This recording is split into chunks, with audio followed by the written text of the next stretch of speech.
Take two, you need them. Oh, Glenn. Oh.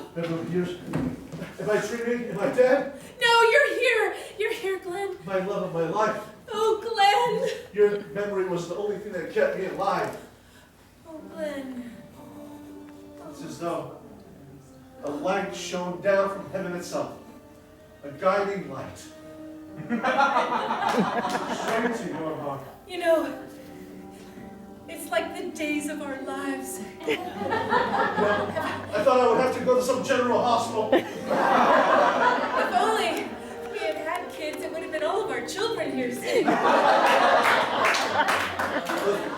As the world turns, things always come together, don't they? They do. It's like I forgot everything else except your memory. Oh, Glenn. Glenn, I'm so very glad to see you, but I need to let you know, when you were gone, I tried so hard to hold on to you, but even though they never found your body, I had to assume that you were dead. Glenn, And therefore you waited for me. No, Glenn. Just in case. Glenn, I'm getting married to Rusty. I'm so sorry. I spent all of these years wishing that you would walk through that door. And then just in the last several days, my life has changed. Rusty, who's Rusty? Rusty. Glenn, it's me. This is Rusty. Glenn, meet Rusty. Rusty, Glenn, Glenn. Elvis' dance moves are obscene. Yes. He's been calling a long time.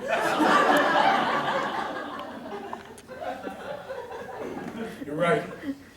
I take fragments of memory from that time. Elvis is coming throbbing in my head. Glenn, do you remember when we got married, how you danced like Elvis?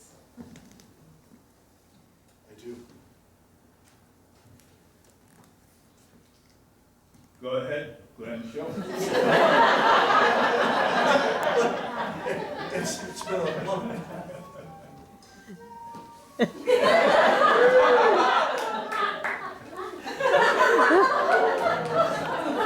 Remember that? Remember when I used to do that in bed? Of course I remember.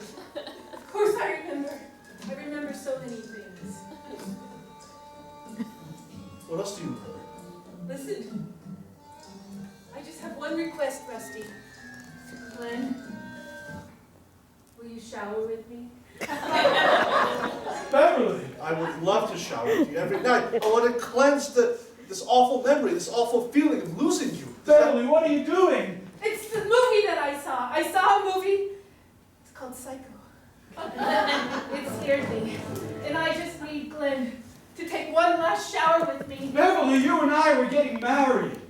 Just need to get through this, and then we can get married. Stop huffing and puffing! Mayor?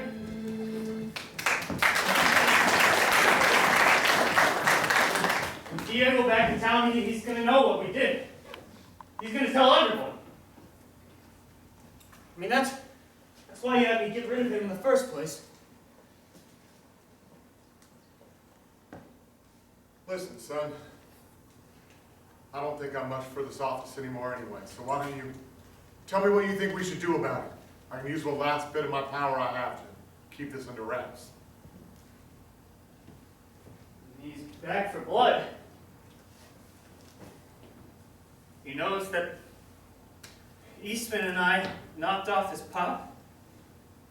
And, you know, I kicked him out of the game.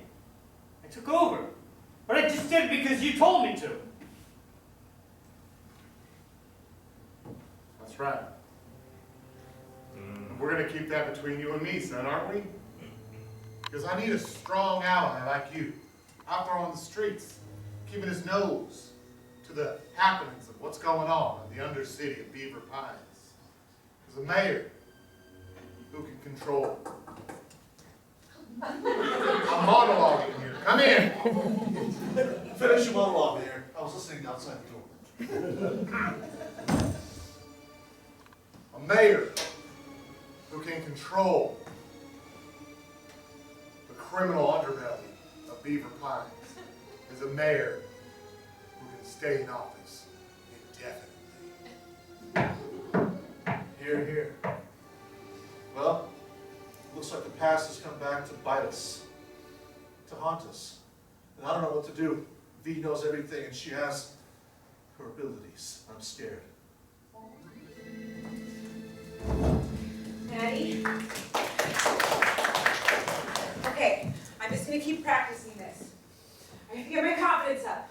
My name is Inigo Montoya. You killed my father. Prepare to die. How does that sound? It sounds like you're trying to kill my brother. Well, he killed my father. I can't help you. I know that Diego's going to threaten all sorts of things. I don't even know what you're going to try and do, but I can't do it. I can't help you. Have a drink. Let's talk this out. Let's be logical about this. You know, it's like tit for tat. Someone kills someone, you kill someone. Right? So fine. Let's negotiate here. Someone has to die. Maybe it doesn't have to be Jack. Maybe it could be someone else. As long as someone dies, well, I'm okay with it. And I'm sure Diego will be okay with it too.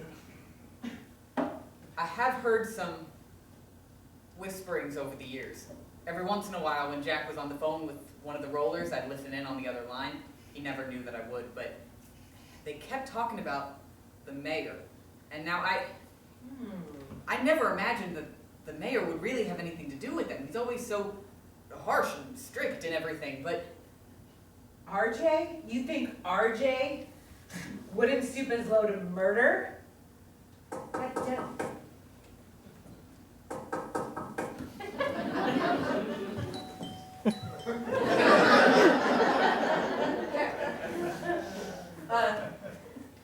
My name is Inigo Montoya. You killed my father. Prepare to die. she's a little angry. Violet, I can explain. I can explain everything. We better do it quick, because I'm angry. Just sit down. You can sit on the couch if you want. This is fine. Here. Wait a second. When you sit like that, you do look like Diego's kid sister. Like what you see? I think of you as a child. No.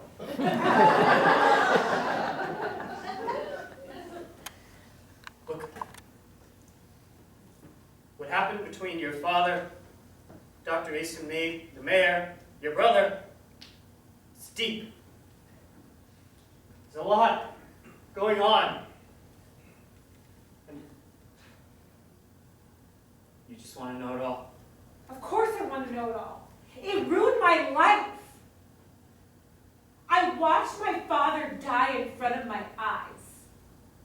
And then I accidentally killed all my husbands. I'm lonely. And angry. I'm still kind of lonely. Are you sure? You know what? Okay. Keep going. Let me continue about how I murdered your father. All right. Well, the mayor, he was campaigning for his first term. But your brother and your father, they dug up something bad, something terrible about him. He had a plan. Once he came into office, he was going to have the streets flooded with narcotics. Your father, your brother, who ran the rollers at the time, they didn't want him. They knew what drugs could do to this community. And they wanted to out him. Tell the whole town about his plan. I was a young member of the rollers, I just wanted to move up in the world. And Doc Eastman, he was the one creating all the drugs in his lab. We had this plan together. The mayor, he paid Eastman and me off. All right, Jack. I hear your sob story. And I have some sentiment for it. But someone needs to die. So, I'll spare your life. And I'll tell Diego to spare your life. But you need to help us murder the mayor and Dr. Eastman. But could I have a moment with my brother? Fine, but We'll get back in touch. it better be quick. Because someone's gonna die.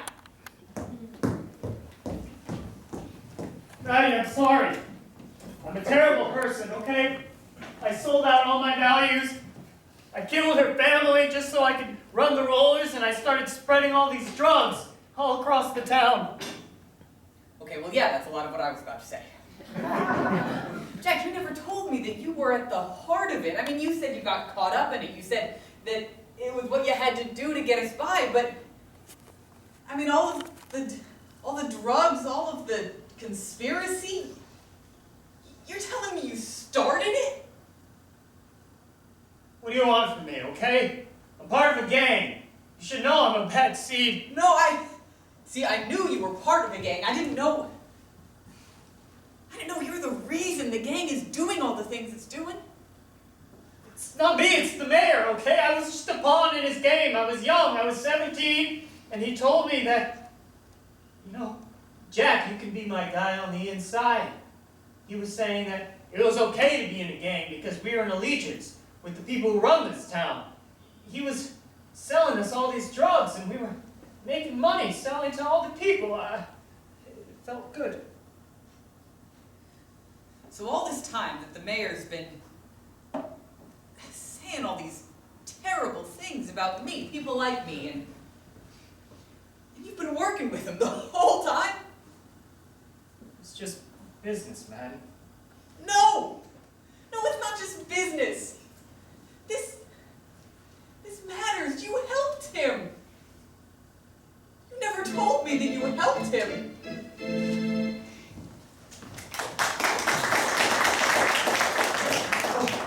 Beverly, Glenn. Glenn? He looks just a little bit different, and he's a little shy. Comes in slow. Glenn, you're dead. He's not dead. I'm not dead.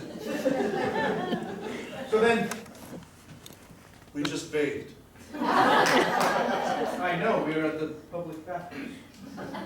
It's the only place to get a good shower. Excuse me. But you're supposed to be dead. Your plane it crashed into the mountain, 2 pieces, separate, opposite sides. Yes. Beverly, I know nothing. These are all dirty. Oh. Listen to me. When that plane went down, something happened to the angular puff. He was telling me all about it during the shower. He was explaining how the angular puff. Deangular. Angular puff! The what? The angular puff! That's why it went down. Dog! I can't hold it any longer. What can't you hold? Do you remember when your pilot went to get the angular puff repaired? That's right. Well, he went to the only person in town that knows how to repair that.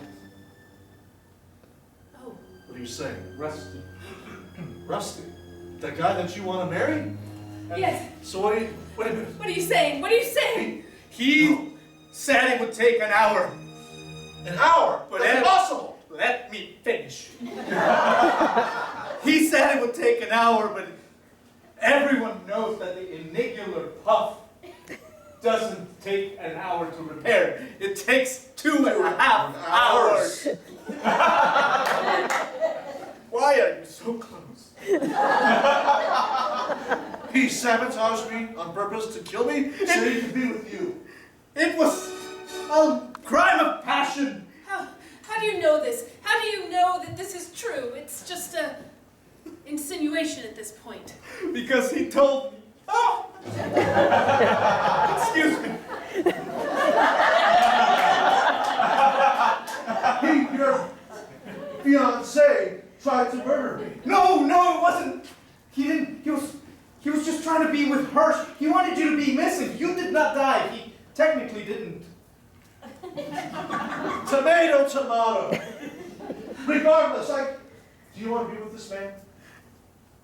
I need to speak to him first. Violet! Thanks for waiting outside.